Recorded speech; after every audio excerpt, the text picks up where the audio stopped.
കഴിഞ്ഞൊരു 6 വർഷമായി Idukki CMC Carmelgiri പ്രോവിൻസും CMI Muvattupuzha പ്രോവിൻസും കൂടി സംയുക്തമായി ഇടുക്കി രൂപതയുടെ തിരുബാല സഖ്യത്തിൻ്റെ നേതൃത്വത്തിൽ 6ാം ക്ലാസ് വരെയുള്ള മക്കൾക്ക് വേണ്ടി വചനോപാസന എന്ന പേരിൽ ഒരു മത്സരം, വചനം കാണാതെ പഠിച്ച് പറയുന്നൊരു മത്സരം നടത്തുന്നുണ്ടായിരുന്നു. കഴിഞ്ഞ വർഷം ഞാനതിൻ്റെ ചുമതല, അത് വിനീത് വാഴക്കുടിയച്ചനാണ് അത് തുടങ്ങിയത്. ഞാൻ ആ ചുമതല ഏറ്റെടുത്തതിന് ശേഷം കഴിഞ്ഞ വർഷം നടത്തിയപ്പോൾ 1400-ലേറെ മക്കൾ വചനം കാണാതെ പഠിച്ച് പങ്കെടുത്തു. നമ്മുടെ ഇടുക്കി രൂപതയിലെ മക്കളാണ്.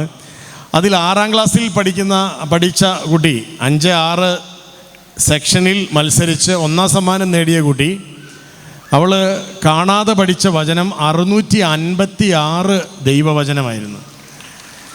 ഈ രൂപതയിലെ കുഞ്ഞുങ്ങൾ പഠിച്ചതാണ്. അങ്ങനെ 1400ഓളം മക്കളാണ് വചനം കാണാതെ പഠിച്ചത്. നിങ്ങളുടെ എത്ര മക്കൾ അതിൽ പങ്കെടുത്തിരുന്നു എന്ന് കൈ ഉയർത്താമോ? ഇവിടെ ഇരിക്കുന്ന അമ്മമാരിൽ എത്ര പേരുടെ മക്കൾ വചനോപാസന കഴിഞ്ഞ വർഷം നടത്തിയ മത്സരത്തിൽ അറ്റംപ്റ്റ് ചെയ്തു? സമ്മാനമല്ല, പങ്കെടുത്തവർ എത്ര പേരുണ്ടെന്ന് അറിയാൻ വേണ്ടിയാണ്. സമ്മാനം കിട്ടിയവരല്ല, കുറച്ച് പേരേ ഉള്ളൂ. കൈ താത്തിയിടാം.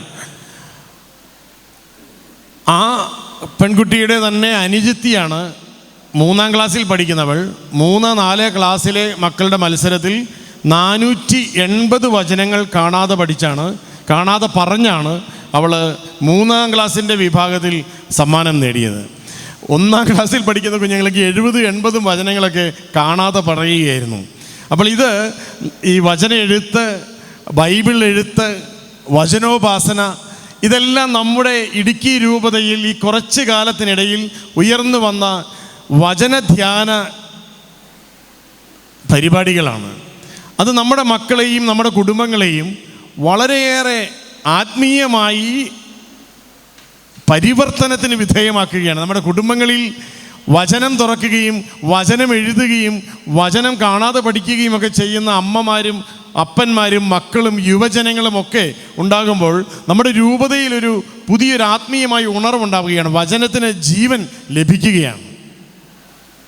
അപ്പോൾ ഇന്നിവിടെ 100 കണക്കിന് വചനം എഴുതിയ അമ്മമാർക്ക് ഇവിടെ സമ്മാനങ്ങൾ കൊടുത്തു. ഇനിയും ഒട്ടേറെ 250ഓളം അമ്മമാർ ഇനിയും സമ്മാനം മേടിക്കാനായിട്ട് ഇവിടെ ഇരിക്കുകയാണ്. അവർക്കുള്ള സമ്മാനം ഇവിടെ ഉണ്ട്. ഒപ്പം ബൈബിൾ പകർത്തി എഴുതിയ 1800-ലേറെ പേർ ഈ രൂപതയിൽ. അത്ഭുതകരമായ ഒരു പങ്കാളിത്തമായിരുന്നു. എനിക്ക് നിങ്ങളോട് ഒരൊറ്റ കാര്യം മാത്രമേ പറയാനുള്ളൂ. ഇവിടെ ബൈബിൾ നമ്മൾ പകർത്തി എഴുതിയവർ എത്ര വചനം കാണാതെ പഠിച്ചു എന്ന് ചോദിച്ചു കഴിയുമ്പോൾ ചിലപ്പോൾ എഴുതിയവർ കുറവായിരിക്കും.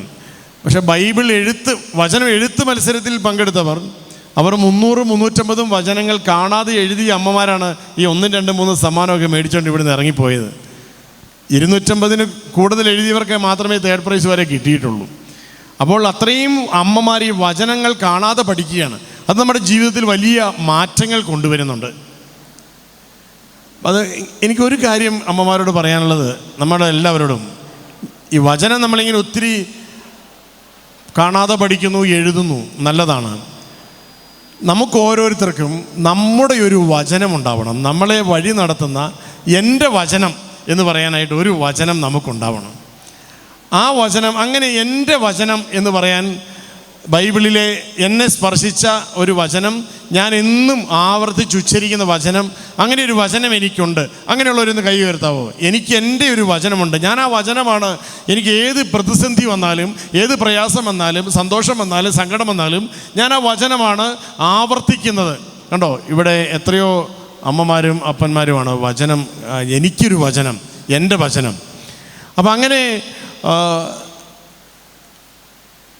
ബൈബിളിലെ ദ മിറാക്കുലസ് വേർഡ്സ് എന്ന് പറഞ്ഞുകൊണ്ട് ചൈനീസ് കാത്തലിക്സ് സന്യാസികൾ, ചൈനയിലുള്ള സന്യാസികൾ ഒരു വചനം ആവർത്തിച്ച് അത്ഭുതം സൃഷ്ടിച്ച ഒരു കഥയുണ്ട്. അതെന്നാന്ന് വെച്ച് കഴിഞ്ഞാൽ, വിശുദ്ധ മർക്കോസിൻ്റെ സുവിശേഷം 10-ാമത്തെ അധ്യായത്തിൽ തീമേയൂസിൻ്റെ പുത്രനായ ബെർത്തിമേയൂസിന് ഈശോ കണ്ണിന് കാഴ്ച കൊടുക്കുന്ന ഒരു രംഗം നമുക്ക് എല്ലാവരുടെയും മനസ്സിലുണ്ട്. അപ്പോൾ ഈശോ ഇങ്ങനെ നടന്നു പോകുന്നെന്ന് കേട്ട് കഴിഞ്ഞപ്പോൾ ബെർത്തിമേയൂസ് ഈശോയെ വിളിച്ച് പ്രാർത്ഥിച്ച ഒരു വചനം, അതൊരു വലിയ പ്രാർത്ഥനയാണ്. ആ പ്രാർത്ഥനയ്ക്ക് ഒരു പേരുണ്ട്. ആർക്കെങ്കിലും അറിയാവോ? യേശു പ്രാർത്ഥന എന്ന പേരിലാണ് ആ പ്രാർത്ഥന അറിയപ്പെടുന്നത്. ഏതാണ് ആ പ്രാർത്ഥന? കർത്താവായ യേശുവേ, ദാവീദിൻ്റെ പുത്ര, പാപിയായ എന്നിൽ കനിയണമേ. ആ പ്രാർത്ഥനയ്ക്കൊരു വലിയ ശക്തിയുണ്ട്. വചനത്തിലുള്ള പ്രാർത്ഥനയാണ്. ആ പ്രാർത്ഥന ഈശോയുടെ ദൈവത്വവും ഈശോയുടെ പാരമ്പര്യവും വിളിച്ചു പറയുന്നതാണ്. ദാവീദിൻ്റെ പുത്രനാണ്, കർത്താവായ യേശുവാണ്. ഈശോയുടെ നാമം വിളിച്ചു പറയുന്നുണ്ട്.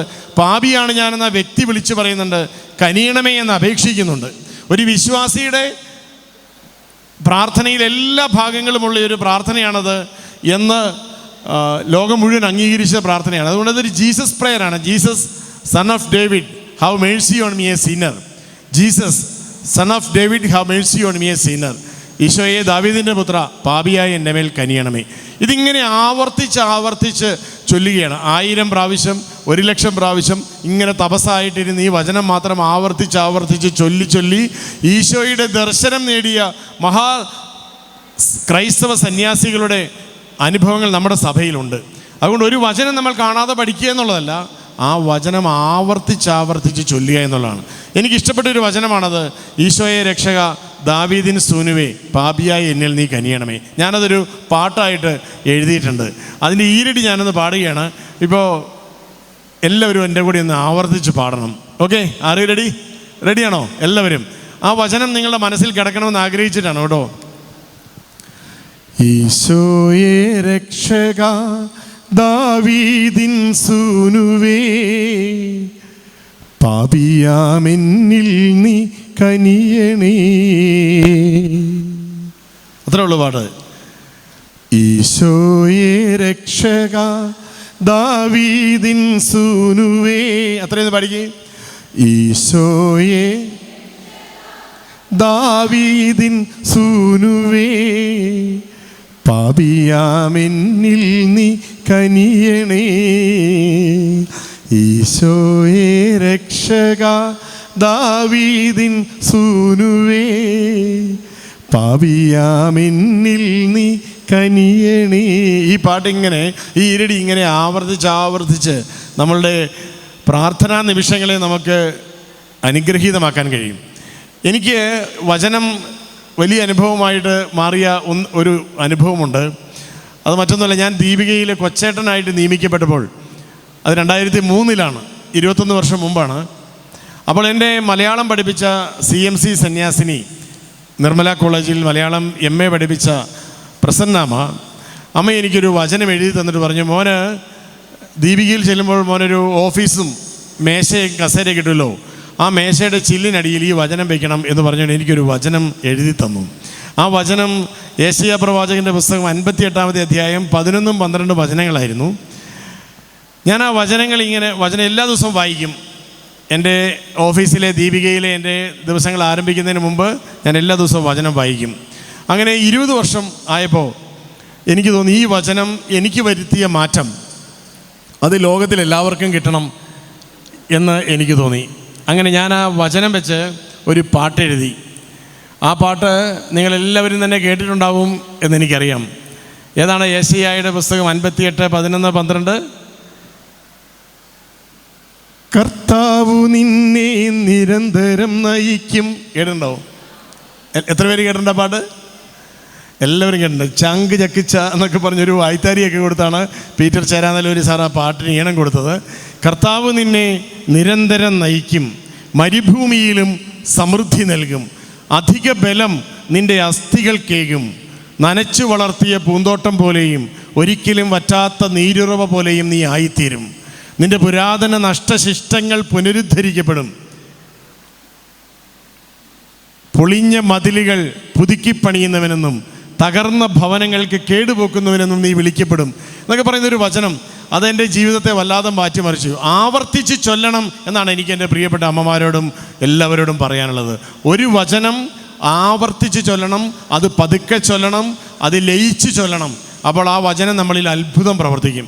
നമ്മൾ കൊന്തയ്ക്ക് നന്മ നിറഞ്ഞവരെയും ചെല്ലുന്ന പോലെയാണ് പലരും വചനം ചെല്ലുന്നത്. ചെല്ലി തീർത്താൽ എന്തോ സംഭവമുണ്ട് എന്ന് വിചാരിച്ച് നമ്മൾ ഈ എക്സ്പ്രസ് ഹൈവേയിൽ കയറിയിരുന്ന് വചനം ചെല്ലുന്ന പോലെയാണ്. ബിഡറെന്ന് പറയണതാണ്. വചനം എന്നാന്ന് തമ്പുരാനും കേൾക്കാൻ പറ്റില്ല, നമുക്കും പറ്റില്ല. പക്ഷെ വചനം നമ്മളങ്ങ് ലയിപ്പിക്കണം നമ്മളിലേക്ക്. അങ്ങനെ ലയിപ്പിച്ച് ചൊല്ലാൻ എല്ലാ പ്രിയപ്പെട്ടവർക്കും കഴിയണം. അപ്പോൾ ദൈവവചനം നമ്മുടെ ജീവിതത്തിൽ അത്ഭുതം ചെയ്യും. അപ്പോൾ തീർച്ചയായും ഈ വചന മഹാസംഗമം ഇടുക്കി രൂപതയിൽ ദൈവവചനത്തിൻ്റെ ഒരു വലിയ വചനവിധ നടത്തട്ടെ, അതിന് വലിയ വിളവ് കൊയ്യാൻ കഴിയട്ടെ എന്ന് ഞാൻ സ്നേഹപൂർവ്വം പ്രാർത്ഥിക്കുകയാണ്.